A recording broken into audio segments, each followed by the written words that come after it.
নমস্কার বন্ধুরা, আজ আমরা 2024 সালের জন্য সেরা দুটো লার্জ ক্যাপ মিউচুয়াল ফান্ড খুঁজে বের করব।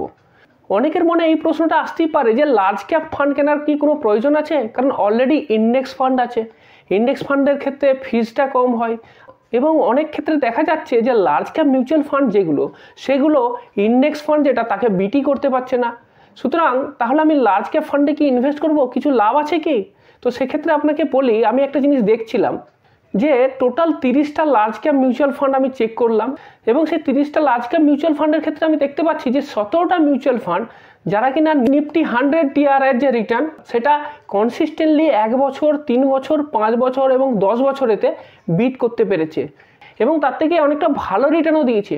আমি যদি দেখি 10 বছরের যদি রিটার্ন দেখি তাহলে দেখতে পাচ্ছি যে নিফটি 100 টিআরআই যে রিটার্ন গত 10 বছরের ক্ষেত্রে রিটার্ন আসছে 14.49%। এবার যদি টপ মিউচুয়াল ফান্ডগুলো দেখি যেগুলো ভালো পারফর্ম করেছে তাদের যে রিটার্ন সেই রিটার্নটা মোটামুটি 16 থেকে 18% পর্যন্ত আছে। তাহলে যদি এবার আমি একটা ক্যালকুলেশন করি, মনে করুন 10 বছর আগে যদি আপনি ইন্ডেক্স ফান্ডে ইনভেস্ট করতেন, প্রতি মাসে আপনি 15,000 টাকা ইনভেস্ট করতেন ইন্ডেক্স ফান্ডেতে। এইবার আমি ইন্ডেক্স ফান্ডের গত 10 বছরের যে রিটার্ন সেই রিটার্নটাই নিলাম, তাহলে এক্ষেত্রে আমার মান্থলি এসআইপি হচ্ছে 15,000 টাকা। ইন্ডেক্স ফান্ডে আমি ইনভেস্ট করছি, আমার এক্সপেক্টেড রিটার্ন আমি 14.49% নিলাম, আমার টেনিওর 10 বছর, তাহলে দেখা যাচ্ছে যে আমার ফান্ডের ভ্যালু আসবে 40.50 lakhs। এইবার যদি আমি ওই ইন্ডেক্স ফান্ডের জায়গায় একটা ভালো লার্জ ক্যাপে ইনভেস্ট করতাম, এইবার যে লার্জ ক্যাপগুলো আছে আমি বললাম তাদের যে রিটার্ন সেটা 16 থেকে 18%-এর মধ্যে আছে, আমি একটা অ্যাভারেজ নিলাম 17%ই ধরছি। তো যদি আমি 17%ই ধরি তাহলে কি দেখা যাচ্ছে যে 17%-এর হিসাবেতে যদি আপনি রিটার্ন ক্যালকুলেশন করেন তাহলে ওই 15,000 টাকার এসআইপি যেটা আপনি 10 বছর ধরে করছেন তার ভ্যালু আসবে 47,34,000 টাকার মতো। তাহলে আপনি বুঝতে পারছেন যে আপনি এক্ষেত্রে 7 লাখ টাকা এক্সট্রা গেইন করতে পারছেন। সুতরাং লার্জ ক্যাপের ক্ষেত্রে একদম কোনো স্কোপ নেই এটা বলা যাবে না, কিন্তু যেটা করতে হবে আমাদেরকে বেস্ট লার্জ ক্যাপটা বেছে নিতে হবে। তো সেটা কিভাবে বাঁচবো, আজকের ভিডিওটা তো এই নিয়েই, সেরা লার্জ ক্যাপ ফান্ড আমরা কিভাবে বাঁচবো। আমরা দুটো জিনিস দেখবো, একটা হচ্ছে পারফরমেন্স আর একটা হচ্ছে রিস্ক। এই ক্ষেত্রে একটা কথা বলে রাখি যে এই যে ভিডিওটা কোনো রেকমেন্ডেশনও না বা কোনো ভিডিওকে প্রমোশনের ব্যাপার নেই, জাস্ট যেটা আমি শিখেছি কিভাবে আমি মিউচুয়াল ফান্ড সিলেক্ট করি সেটাই আপনাকে বলবো, আপনিও এইভাবে করতে পারেন। তো সবার প্রথমে যেটা করেছি যে আমি টোটাল দেখে নিচ্ছি যে কতগুলো লার্জ ক্যাপ ফান্ড আছে। টোটাল 30টা লার্জ ক্যাপ ফান্ড আছে। টোটাল 30টা লার্জ ক্যাপ ফান্ডের নাম আপনাকে আমি শো করছি। এই 30টা লার্জ ক্যাপ ফান্ডকেই আমি সিলেকশনের জন্য নেব। এবার প্রথমে আমি যেটা সিলেকশন ক্রাইটেরিয়াতে রাখবো যে অ্যাটলিস্ট 10 বছর আছে এরকম মার্কেটে, এইরকম মিউচুয়াল ফান্ডগুলোকে আমি নেব। তো 10 বছরের কম যাদের টেনিওর তাদেরকে আমি বাদ দিয়ে দেবো। তো বাকি যে মিউচুয়াল ফান্ডগুলো থাকছে তাহলে দেখতে পাচ্ছি যে এই ক্ষেত্রে আমার 24টা মিউচুয়াল ফান্ড আসছে যারা কিনা 10 বছর অলরেডি মিউচুয়াল ফান্ড ইন্ডাস্ট্রিতে কাটিয়ে দিয়েছে। এবার আপনাকে আমি সেই 24টা মিউচুয়াল ফান্ডের যে লিস্ট আছে সেই লিস্টটা আপনাকে আমি শো করতে যাচ্ছি, কিন্তু একটা স্ক্রিনে তো এটাকে শো করা সম্ভব না, কারণ 24টা মিউচুয়াল ফান্ড লেখা খুব ছোটো ছোটো হয়ে যাবে, আপনি বুঝতে পারবেন না। সেই কারণের জন্য আমি কি করলাম যে 12টা করে আপনাকে শো করব। তো প্রথম 12টা মিউচুয়াল ফান্ড আমি আপনাকে শো করছি। এইখানে আমি যেটা নিয়েছি সেটা হলো যে বেঞ্চমার্ক। দেখুন লার্জ ক্যাপের ক্ষেত্রে এদের বেঞ্চমার্ক হলো নিফটি 100 টিআরআই যে রিটার্ন। তো 1 বছর, 3 বছর, 5 বছর এবং 10 বছর, এই যে 4টে টেনিওর, এই 4টে টেনিওরেতেই এই মিউচুয়াল ফান্ডগুলোর রিটার্ন এবং এদের ডান দিকেতে নিফটি 100 টিআরআই এর ওই সেম টাইমেতে কীরকম রিটার্ন দিয়েছে সেটা আমি শো করছি। এইবার আমি যেটা করেছি যে ক্ষেত্রে নিফটি 100 টিআরআই থেকে ওদের রিটার্নটা কম এসেছে সেগুলোকে আমি লাল কালি দিয়ে ডিনোট করেছি। তো ফার্স্ট পেজেতে আপনি দেখে নিন যে জায়গাগুলোতে লাল কালি দিয়ে ডিনোট করেছি সেক্ষেত্রে আপনি বুঝবেন যে এক্ষেত্রে এর রিটার্নটা ইন্ডেক্সের থেকে কম এসেছে। তো প্রথম 12টা ফান্ড এখানে হলো। এরপরে আসি পরের 12টা ফান্ড, এটা আপনাকে শো করছি, এটাও আপনি দেখে নিন। তো এইবার আপনাকে আমি শো করছি যে সেকেন্ড 12টা যে ফান্ড আছে সেই ফান্ডের ক্ষেত্রে এখানেও যেগুলো লাল কালি দিয়ে ডিনোট করেছে সেইগুলোর ক্ষেত্রে কিন্তু এরা ইন্ডেক্সের থেকে কম পারফর্ম করেছে।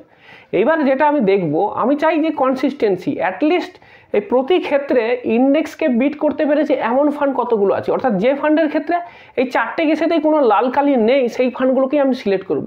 তো সেইগুলো কতগুলো ফান্ড আসছে, 17টা ফান্ড আসছে যেগুলো কিনা ইন্ডেক্সকে বিট করতে পেরেছে। এই 17টা ফান্ডের লিস্ট আপনাকে আমি শো করলাম এবং তার সাথে সাথে যেটা করলাম আমি আরেকটা সিলেকশন ক্রাইটেরিয়া অ্যাড করে দিলাম, সেটা হলো ক্যাটাগরি অ্যাভারেজ। ইন্ডেক্সকে শুধু বিট করলে হবে না, ওই ক্যাটাগরি যারা অ্যাভারেজ আছে সেই অ্যাভারেজকে বিট করতে পেরেছে কিনা সেটাও তো দেখতে হবে। তো এইবার আমি কি করলাম যে ওই টেনিওরগুলোতেই, অর্থাৎ 1 বছর, 3 বছর, 5 বছর, 10 বছরের টেনিওরেতে ওই ক্যাটাগরির অ্যাভারেজ কত আছে, তাদের কত রিটার্ন আছে সেটাও আমি তার ঠিক ডান পাশেতে শো করেছি। এবার সেম প্রসেস ফলো করব যে কোন কোন ক্ষেত্রে ক্যাটাগরি অ্যাভারেজকে ওরা বিট করতে পারেনি, যেগুলো বিট করতে পারেনি সেগুলোকে আমি আবার লাল কালি দিয়ে দাগ দেবো। তো লাল কালি দিয়ে আমি দাগ দিয়ে দিয়েছি, আপনি দেখে নিন কোন কোন ক্ষেত্রে পারেনি। এক্ষেত্রে আমি একটা জিনিস কনসিডার করছি, যদি ধরুন একটা বছর অর্থাৎ 4টে টেনিওর তো আমি নিয়েছি, কোনো ক্ষেত্রে যদি 1 বছরের ক্ষেত্রে এমন দেখা যায় যে ক্যাটাগরির থেকে একটু কম এসেছে, তো সেইটুকু আমি কনসিডার করছি। তো সেইটুকু কনসিডার করার পরেতে আমি যে মিউচুয়াল ফান্ডগুলো পেলাম সেগুলো কি দেখলাম যে 7টা মিউচুয়াল ফান্ড আছে যারা কিনা ক্যাটাগরিকেও কনসিস্টেন্টলি বিট করতে পেরেছে প্রতি ক্ষেত্রেই। আর 2-3টে মিউচুয়াল ফান্ড আছে যেক্ষেত্রে ওরা একটা টেনিওরেতে এটা পারেনি বা একটা টেনিওরেতে ক্যাটাগরি অ্যাভারেজের থেকে একটু কম আছে, তো সেটাকেও আমি কনসিডার করে নিলাম। তো আমার ফাইনাল লিস্ট কেমন এলো? 7টা মিউচুয়াল ফান্ড আমি বলেছি যেগুলো একদম কমপ্লিটলি বিট করতে পেরেছে, তার সাথে সাথে 3টে মিউচুয়াল ফান্ড আরও অ্যাড করে দিলাম, কোটাক, SBI এবং টাটা লার্জ ক্যাপ ফান্ড। এক্ষেত্রে কি দেখা যাচ্ছে যে একটা টেনিওরেতে এরা পারেনি এবং দেখা যাচ্ছে সেক্ষেত্রেও মার্জিনালি এরা একটু লস করেছে, সেই কারণের জন্য এটাকে আমি কনসিডার করে নিলাম।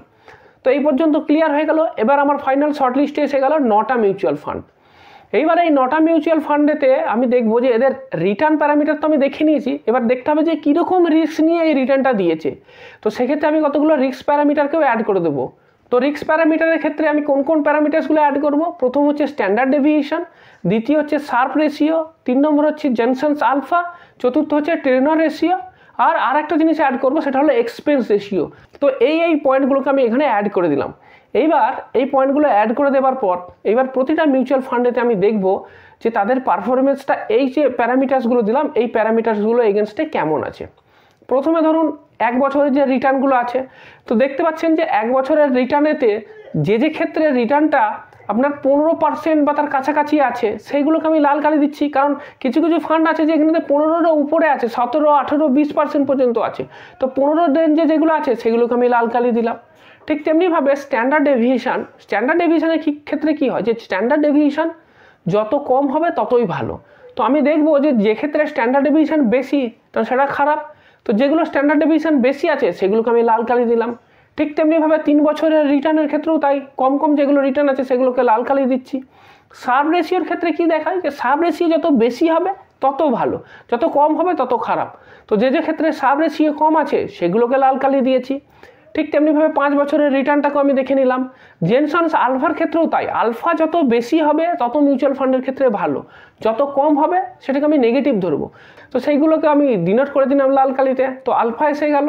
এরপরে আমি দেখছি টেনর রেশিওর ক্ষেত্রেও যত টেনর রেশিওটা বেশি হবে তত ভালো, টেনর রেশিও কম হলে সেটা ততটা ভালো না। তো ফেভারেবল কন্ডিশন বেশি টেনর রেশিও, তো কম টেনর রেশিও যেগুলো আসছে সেগুলোকে আমি লাল কালি দিয়ে দিচ্ছি।